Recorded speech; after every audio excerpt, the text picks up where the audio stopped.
Hey friends, welcome back to Note to Self. With the new school year approaching, you may be thinking back on last year, trying to find ways where you can do things differently this time around. Or you may be looking for some inspiration, trying to prepare for the busy season ahead. Well, in this video, I'm going to be sharing some tips and advice about how you can be your best self when entering into this new semester.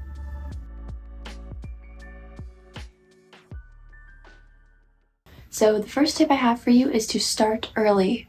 Although we often try, we simply cannot create an entirely different habit or schedule without giving our bodies some time to adapt slowly and patiently. It's simply not realistic to implement a completely new schedule without expecting some level of difficulty or struggle. If you're not patient with yourself and do not ease into new habits before starting the semester, you might end up failing or quitting, falling back into old habits, and that's not good. So it is very important to give yourself some time to adapt so that the habits you form will be long lasting and not feeding off of the back to school adrenaline, which doesn't last. Tip number 2 that I have is to prep your space. Now I have 3 subcategories to this point, the first being digitally. Prep your digital space before you start school. Now this could mean different things depending on what you have digitally. It could be cleansing some social media apps that will only lead to distraction later on in the school year. Or it could be unsubscribing from spam or emails, cleansing your inbox, and organizing your digital space to have it clean and easy to access your files, anything that you're going to need at the start of the school year. I recommend going in and creating folders for the classes that you have and using a format that works best for you to have everything easy to access and easy to maintain throughout the semester. The second subcategory to this point is physically clean your physical space. So whether you're an online student or in person or not even a student at all, cleansing your physical workspace is so important to have a clear mindset and set you up for the most productivity and success in whatever work you set out to achieve. Having a clean space equals a clear mindset. So wherever your workspace is, I highly recommend going through and doing a deep clean. Dust, vacuum, declutter, organize. Make your space personalized to you where you feel happy and motivated to sit down and accomplish work at that setting. The goal in decluttering and organizing is to make everything easy to access and, most importantly, easy to maintain. The last thing you want to worry about when your heavy schedule sets in and you have deadlines and assignments is cleaning a messy room. So working towards having a space where everything has a home and everything is easy to maintain, visually appealing, all that good stuff, that will set you up for success this year. Touching on the idea of building habits that I mentioned earlier, it is so important when thinking of cleaning your room to think of it more as building a habit and less of a chore. So making it a point to put your things away as soon as you see them will really go a long way to help prevent the large pile-ups of clutter that require a lot more mental and physical energy to address. And the third tip I have within the subcategory of prepping your space is mentally.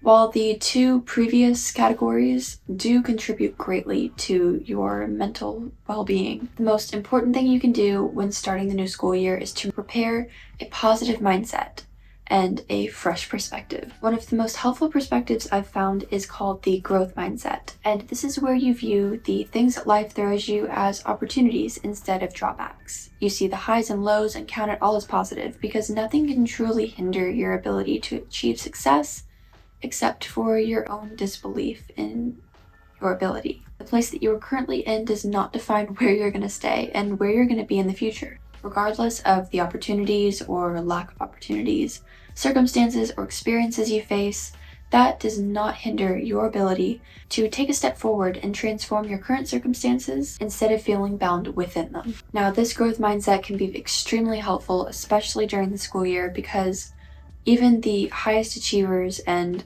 grade A students fail sometimes. They make mistakes. We're human. They're bound to miss a perfect score or a result that they thought that they would achieve, because perfection is something to aim towards, but it's nothing to ever expect from yourself. You're human. You're not perfect. We're never going to be perfect.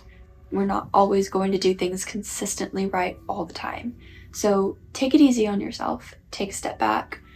make some attainable, reachable goals, and instead of beginning a semester expecting perfection, set a goal and replace perfection with persistence. Because if you begin the semester expecting perfection, you're only setting yourself up for disappointment. So to be successful this school year, you could adapt this growth mindset to view any failures or small mistakes throughout the year as simply parts that come along with the learning process, because it is a process. The core of the growth mindset is believing that you as an individual have a choice about how you think or perceive and act upon the things that life throws at you. Success is not guaranteed 100% of the time. If you persist and push through those things without losing sight of your goal and your full potential, then you can open up opportunities for growth and see positive change in your personal life and academic performance. So the third tip I have for you is to set up a reward system. This involves getting the necessities and asking yourself the question, what do you personally find motivating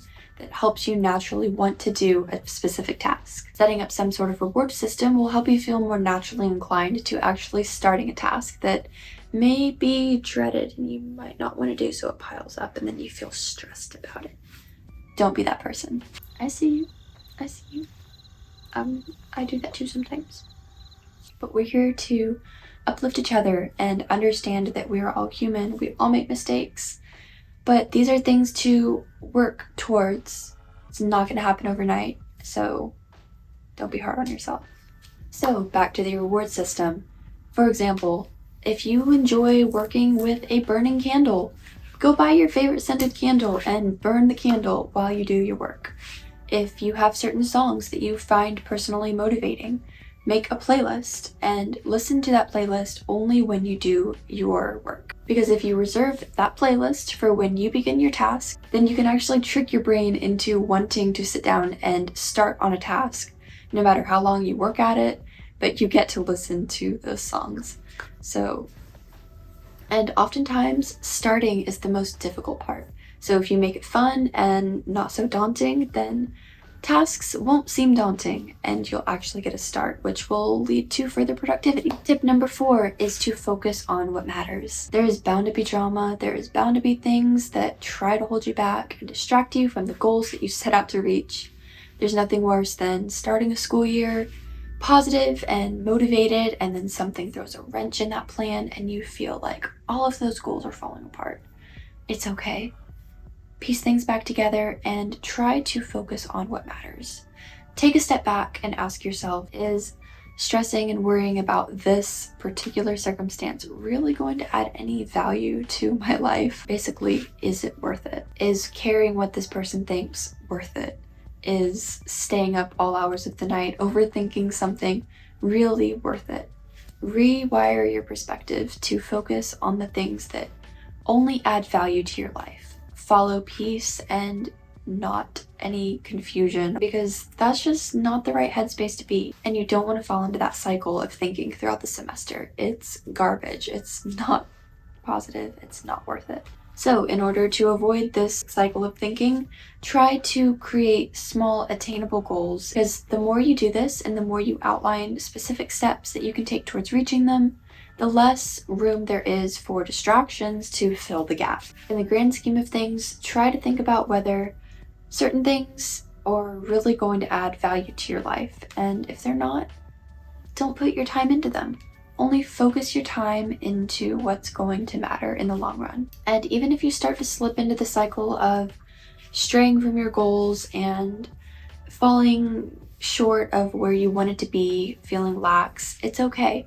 Try to be proactive and make daily or weekly or even monthly check-ins with yourself. Asking the questions, how am I specifically working towards attaining these goals? Or how am I currently doing? How am I feeling?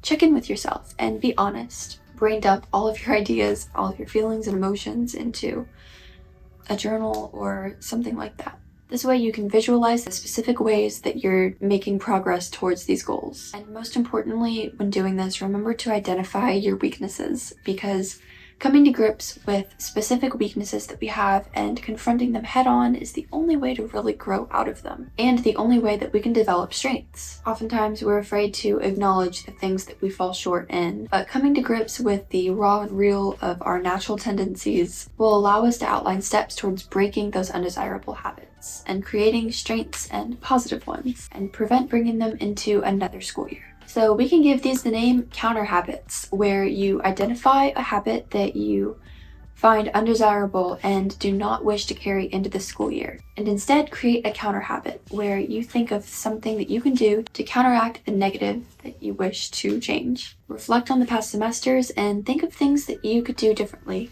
things that you didn't like, things that you personally did that led to results that you wouldn't care to repeat, and try to identify some things that you can do to counteract that. Be proactive and ultimately contribute to a better overall semester. Ultimately trying to avoid a result that you don't want to be repeated. Replace the old habit with something new that you feel will produce a different result and see what happens. Tip number 5 is to be different. Just because some people are doing some things and others are doing their things does not mean that you have to follow suit if you don't want to. It is important to do your thing as well. It's great to seek out like-minded people and find figures that we wish to be like, but it's also important to keep in mind that even if nobody else around you supports your personal beliefs or ideas, then it's important to become content with running your own race also. At the end of the day, it's your life and your path to trying to achieve your goals. Because at the end of the day, it doesn't really matter how your peers or your friends think about the way that you do things. Don't feel pressured to become a person that you're not just to please them or fit in. It's great to learn from others without directly trying to be like them, because we also have to recognize our unique identity and the things that matter most to us. Even what I'm saying, take it with a grain of salt and apply what you think will contribute to your best overall happiness and performance. So, in conclusion, when preparing for this semester, balance is key. It's important to become a better person, to understand that your identity does not lie in being a student, or it is not defined by your career. That is just a part of your overall identity, and it's a piece in the picture of your whole life. So find a school-life balance and invest your time in ways that will support your growth in your own personal interests and habits, your relationships, as well as your academic growth. Also, don't be hard on yourself, and it's still important to listen to your body. As a part of this balance, it's not realistic to constantly go and feel pressured to be immune to feeling tired or wanting to take a rest. So you don't have to constantly push through things 24/7 in order to feel like this productive, put-together person.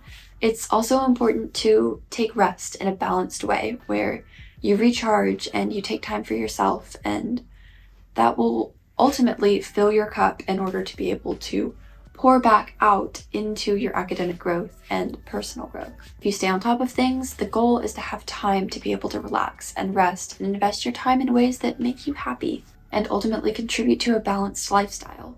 So the goal is to have more time for things that contribute to a balanced lifestyle and ways where you can release the stress that inevitably builds up throughout the school year instead of ignoring it. I hope some of these tips helped, and if so, please feel free to leave a comment with your own thoughts and advice, as well as one counter habit that you feel that you could implement this school year in order to help yourself have the best mindset going into this school year. I wish you all the best of luck, and until next time, stay smiling.